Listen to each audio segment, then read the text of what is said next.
Two rocks didn't crash into each other and create life, right? Life arose out of a dream.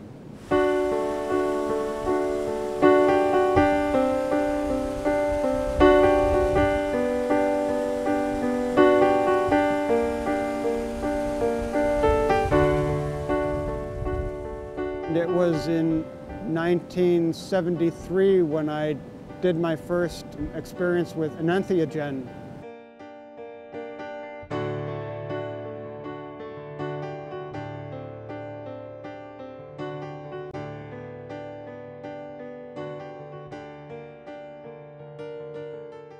I experienced a universal living kaleidoscope of sentient light and feeling that was permeating out of the darkness, out of every molecule in the atmosphere, that I realized this is the meaning of God and of the Creator.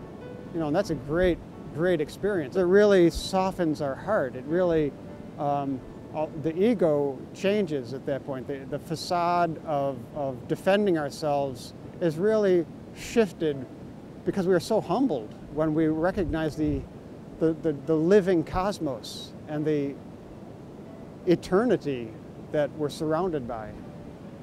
When archaeologists are digging through the fire pits of ancient culture or ancient people, they have to distinguish the hominid from the human. The hominid were here for 200,000 years. They looked just like us, but they didn't have what we call culture. And what distinguishes the hominid from the human is art. So to art is to be human. When you find a clay bowl, that might be a hominid, but when you find a clay bowl that has a decoration on it, they made it special. They invested it with love. That's a human. So art is at the very foundation of what it means to be a human. And art is a visionary process. In the cave art of 40,000 years ago, 20,000 years ago, we now recognize that there are entheogens in the pigments that they're using. In other words, they're using psychotropic drugs entering altered states. And somehow this brought the spiritual world into focus for the hominids. We are now at a point when we need a vision. And we have to be able to turn the channel of our consciousness, because we get locked into one signal. The mind is lazy and it tends to go on one channel and stay there, but we're able to open the channel, open the wavelength, and see things that the original humans were seeing in the caves when they became human and began the artwork. This tremendous organ, the human nervous system, is able to expand the antenna. And so we're open to new realities. And it's in that new reality phenomenon that we will recognize the way into the future. I like to say we were created in the image of the Creator. So if we're not being creative, we're suffering from an identity crisis. And I think that's, you know, one of the problems of our civilization is people are not using their full capacity. The frontal lobes that separate the human from many other species. It gives us language and it gives us primarily engineering. That has expanded at the expense of the emotional body. So we're at a phase now where we're trying to bring this together to heal the separation so that we're a more advanced human being, right? That is more emotionally mature, more empathetic, not just to each other, but to everything, you know? To recognize that we have all this potential to be in nature, for the brain to be absorbing all the information from the elements.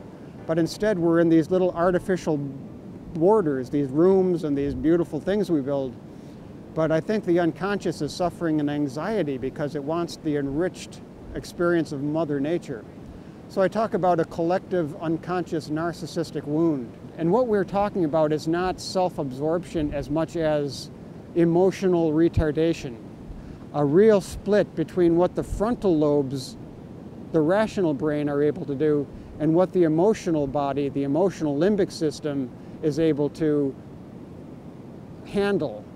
And with a narcissistic wound, the emotional body can't handle it. It hasn't been nurtured, so it hasn't developed the neural network, the neural complexity to make sense out of our emotions. So I think really our whole civilization is prone to this narcissistic, this not really knowing what we're feeling, because the environment has been so artificial and culture has put so many restrictions on what is natural to us. Therefore, we need to reintegrate the emotional body into the rational mind. And the best teacher, the original teacher, is Mother Nature. It's relationship to nature that can heal that wound. And as a whole society, we really need to put her first. I mean, we are, seeing the biggest species extinction in 65 million years, and we're at the heart of it. So it's a real priority, and to heal this this paradox that has occurred because of civilization. It's a great thing, I'm not knocking it, but it has come at a big price, which is a separation from nature and a predisposition toward grandiosity, persecution, and betrayal.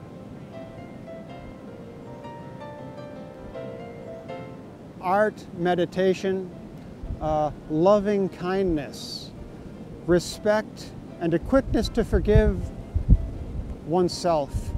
Because until we can create that attitude in which we're not so heavy, in which we don't persecute ourselves so ruthlessly, we can't offer that to somebody else genuinely.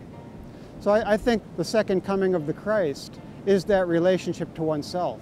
It's not some great personage that's going to be born that people are going to suddenly behave and listen to. It just isn't in the human nature to do that anymore.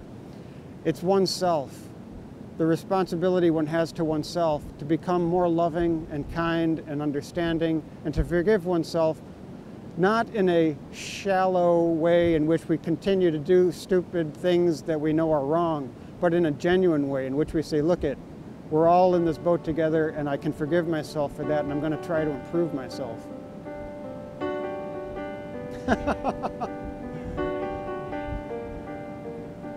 Let's go, it's freezing, right?